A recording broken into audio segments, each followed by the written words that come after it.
Hello, I'm the Angry Spork, and welcome to the second season of Taking Issue.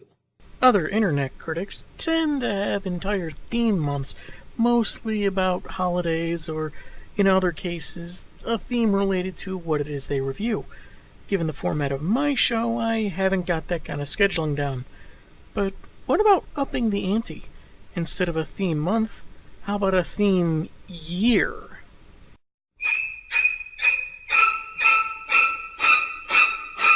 Thus, I hereby declare this the year of the crossover. I begin taking issue with the Marvel Knights miniseries Daredevil, Spider-Man, Unusual Suspects, written by Paul Jenkins with art by Phil Winslow, Tom Palmer, and Matt Murdock with Avalon Studios.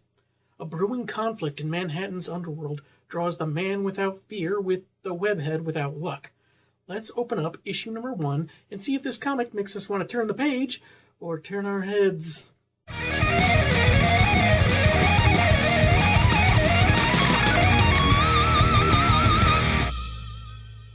The cover is by famed painter Alex Ross, featuring our two heroes, one facing the camera and the other twisting to face the same direction. Did someone startle him or something? We start off with a man named Kenny Fitzgerald, frantically running and crashing into an alley, begging to be left alone and pleading innocence. Even though it looks like he's running away from someone, we see Spidey lounging on a large web, apparently having taken a lead on the chase that started before the comic did. Spidey says he knows something's up with Kenny, given how speedy he gets in the presence of do-gooders. Fitzgerald claims he only runs information nowadays and even turned down someone's recent offer, so the wall crawler asks him to clarify while stringing him upside down by a decorative bracket. Call this nitpicking if you must, but if Spider-Man's webs are sticky enough to entrap people, then why is he able to do this pulley maneuver? Shouldn't hoisting up the stoolie be offering some resistance, if not just straight up having the web stick to the bracket and not really moving much at all? Fitzy says he isn't gonna talk, but Spidey lists off what he likes about the guy. He's far from a criminal genius, he's got a big mouth, and he's afraid of heights. We then cut to Daredevil traversing the city, narrating that he feels like someone thrashing in a scummy ocean while sharks watch and bide their time. I may be blind, but that doesn't mean I don't know how to feel. What? You mean Stevie Wonder feels it when I chuck mustard-filled water balloons at him? Thanks for telling me now. This is also the credits page, and a funny thing I noticed is how the people are credited with mechanical terms like droid and robot. Weird, since mechanics have nothing to do with what's going on in the book. Maybe it's a gag commentary on how effective they are. Anywho, on a 2-page spread that includes his acrobatics, Dee introduces himself and briefly delves into his origins and enhanced senses.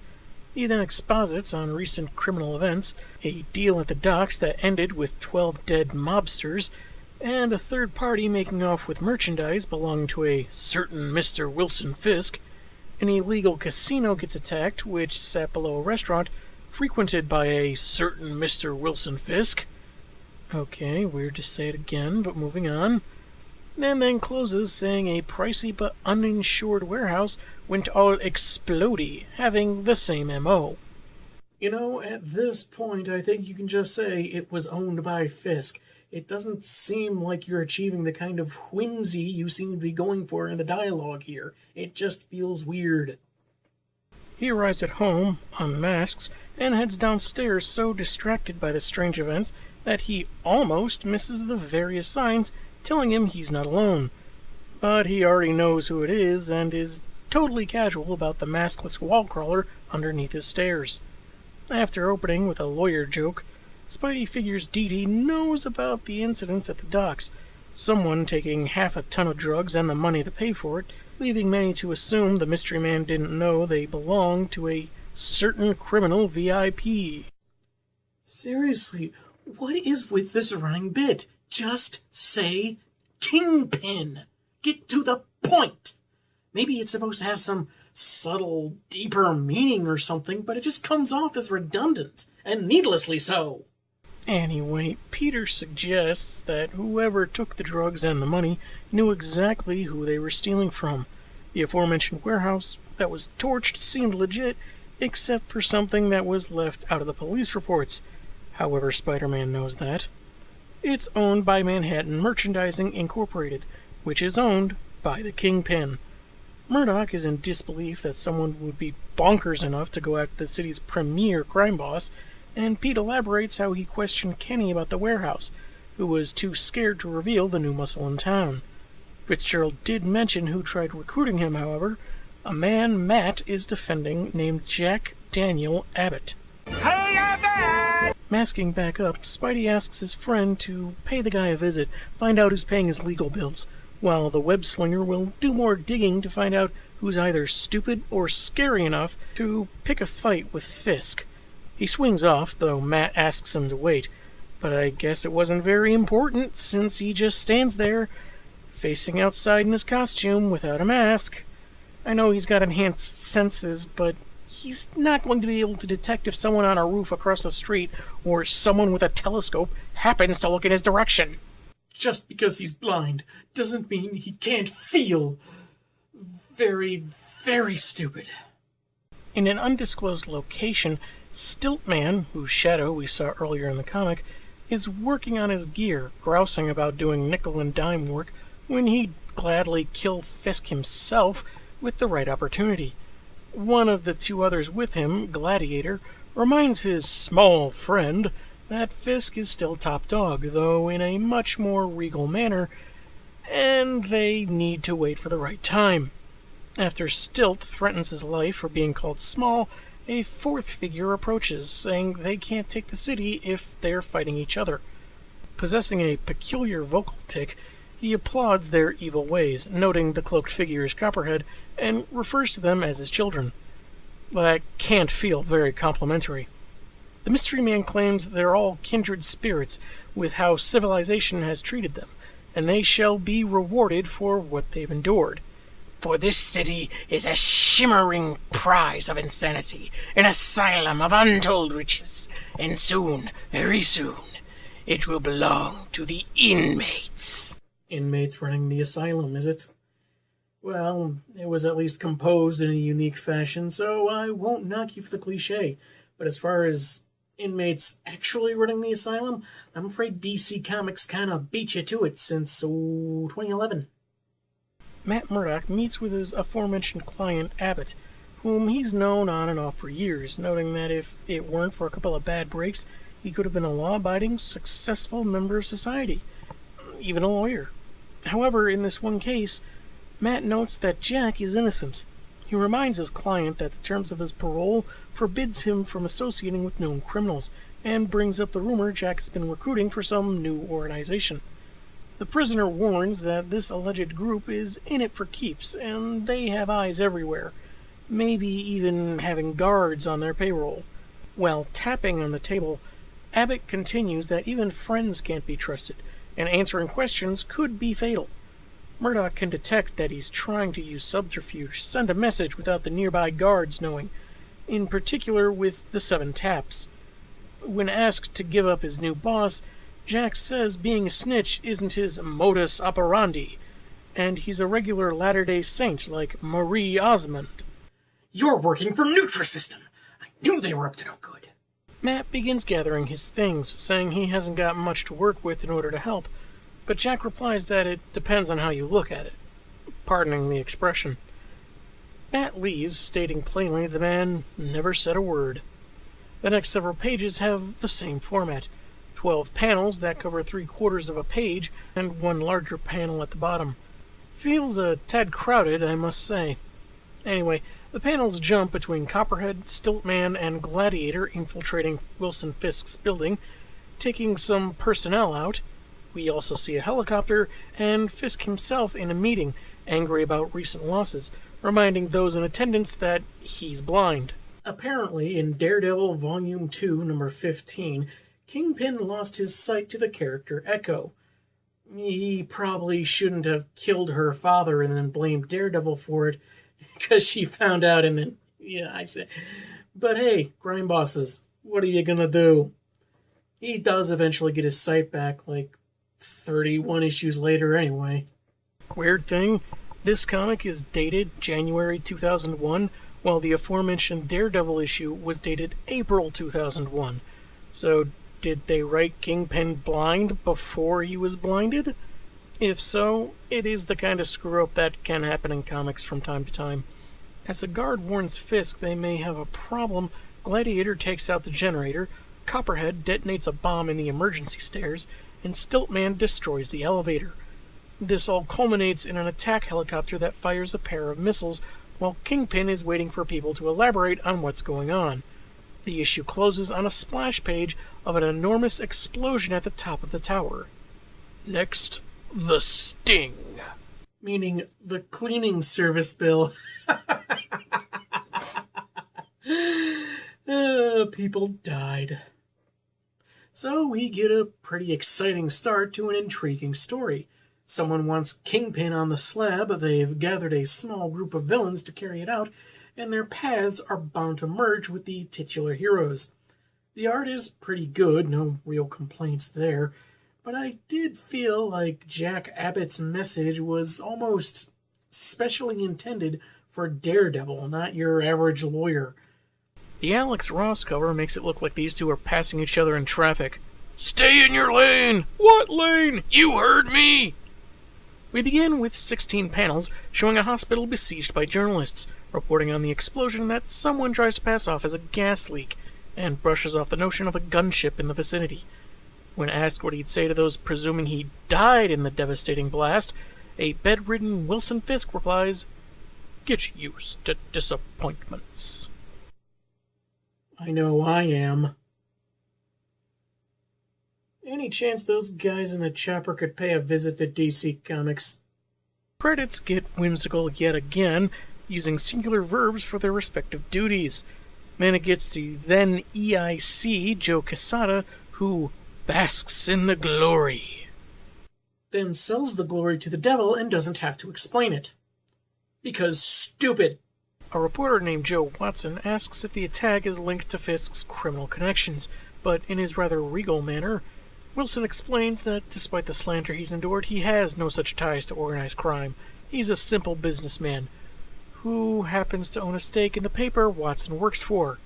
And given the liability his company now faces from the explosion, he's retained the legal services of a firm we don't get the name of yet, as we cut to the ringleader of the attack crushing his TV remote in anger at the news of his enemy's survival. Note the rage spittle. Ah, good boy, little drooly. Also, interesting choice to further obscure his face by covering his eyes with 2 panels. We cut to Daredevil acrobating it up across some buildings in the daytime, narrating how naive he used to be, and despite promising, among other things, to end the killings, he feels as if the city wants to kill itself. Well, you spend a lot of your time in an area called Hell's Kitchen, so of course it's going to feel that way. Try branching out a little. Visit someplace else, like Purgatory's Rec Room. I hear it's so-so. He meets with Spider-Man, and they use first names while in costume, which is always a smart idea. And Spidey notes that whoever Fisk's rival is, he's far from the spotlight. No one's talking, out of fear of either side of the conflict, saying people are running around like it's the end of the world. Not that we've seen that. Then Dee Dee says the wreckage was cleaned up before any trace evidence of the helicopter attack could be found, and with Fisk's survival, more destruction is surely on the way. Alright, how exactly does that work? A huge explosion shattered at least all the windows of the one attacked building, to say nothing of what the shockwave did to the surrounding area. How does all that get cleaned up before the police arrive? And wreckage wouldn't be the only evidence. Shrapnel from the missiles, burning scorch marks from the explosion. Yeah, I know Fisk is a resourceful guy, but he'd need a cleanup crew of a few speedsters to take care of this mess before law enforcement got involved. Daredevil mentions his meeting with Jack Abbott and asks if the clue he gave, 7MO, means anything to his friend. It doesn't, and Spidey changes the subject, asking if Hornhead has ever had the inkling to hock a loogie at people while swinging across the city. Yeah. So Matt tells him to grow up. The man without fear wonders if he's becoming the man without faith in their shared path as crime fighters, mentioning Fisk had the foresight to install 10-foot plexiglass on the upper floors of his building. And it's unfair how someone like him cheats death so often. Spidey then asks what he'll do with all the money, but the lawyer doesn't know what he's talking about. You'd have known if you had paid any attention to ironic narrative tropes. Or if you were Deadpool. As Fisk tells some of his underlings to send his regards to the wife of their reporter friend, probably meaning Joe Watson came down with a fatal case of offended crime boss, Matt arrives to say he can't take Fisk's case, as his firm is already representing a connected plaintiff on an unrelated matter. Wilson excuses everyone else, so the two of them can drop those very heavy facades. Murdock swears they'll be ice skating in Satan's backyard before he ever works for Fisk, but the mobster cites his blindness for giving him new perspective, saying they've come to understand each other over time, and not just because he knows about Matt's life in red tights. He wants Daredevil to find and scare away the new shark in the water, a possible callback to the first issue's narration, or an opening for a reviewer to make a Jaws reference, which I won't. Anyway, he says refusal will mean the bloodshed will be on the self-professed hero. He casually moves on, saying Gladiator and Stilt-Man took leave of a mental institution, and that their current ally Copperhead must be an imposter, as the original was electrocuted years back. An imposter? Come on, Wilson, you never read any comic books as a kid? Death is a revolving door. He's certain they're working for someone, given their resources, and Matt's cover's legal rep will allow him to report back to the Fat Man. Murdock begrudgingly agrees, then asks if 7MO means anything to him. I would say if a man wanted to solve that particular puzzle, it would depend on how he looked at it. Right now, I don't know if Edward Nygma is laughing or crying. Feeling the graphite, Matt is rather incredulous at the idea it could be the owl. But Fisk notes how the sane can be bribed or reasoned with, but lunatics, not so much. Let me point out, this comic was released in early 2001, before 2008 brought us this. Fisk tells his reluctant lawyer to skedaddle, since he got what he needed as usual. I'm seeing a long-held personal dream fulfilled this afternoon. I've always wanted to own a superhero. And how messed up is it that a murderous crime lord is more respectful to the superhero he owns than some publishers? This is for Cassie Kane! Outside, Matthew is met by his legal partner, Foggy Nelson, in disbelief about taking Fisk's case. However, Murdock needs him to do a solid and head to Wisconsin to meet with Wilson's accounting firm, accompanied by Natasha Romanoff, the Black Widow. Looking a lot less ginger than usual, I must say, as she exits a cab. They've previously met before, Nat tossing a few slim compliments Foggy's way, and Matt assures him he'll figure things out and need only go through the briefcase he's given before the unlikely pair is off. Hey, you hear the one about the assassin and the lawyer that took the same cab? No, neither did I. That night, Daredevil works off another clue from Jack Abbott about looking for bad guys in the air when they're under one's feet, meaning he and Spider-Man are sewer-bound. I got a bad feeling about this. Way to contribute, Spidey. Dee Dee narrates that he's also uneasy. There's a lot of sensory information bombarding someone with his powers, and it's basically like having no information at all. He even detects excited heartbeats that turn out to be rats, laughter that's actually water. Only God knows what's making that foul smell. Oh, come on, Matt. You're in a sewer. You know what that is. Everyone does. He focuses more and detects some distinct breathing. Just as he warns the guy with spider sense to look out, a blinding flash of light precedes gunfire, from which they take cover. Devil notices the gunmen aren't advancing, meaning their assailants want them to stay put. At the scent of nitroglycerin, he shoves Spidey down, narrowly avoiding the epicenter of an explosion taking up 2 pages. Dee Dee is unconscious as Spider-Man is met by the Owl and his recent trio of allies, ending the issue. When asked what to do with them, the Owl replies, "Eat." Our DiGiorno pizza has cooled long enough. Oh, and kill the superheroes too, I guess. So, an obscure clue gave way to the revelation that the mastermind was an obscure villain. I really don't know anything about the Owl or any of these other villains, to be perfectly honest, so I don't know why Murdock was so reluctant to believe that he was behind the attempt on Fisk's life. Tune in next week to see if Spider-Man gets a chance to narrate while his co-star catches some Z's. I'm the Angry Spork, and boy have I got issues.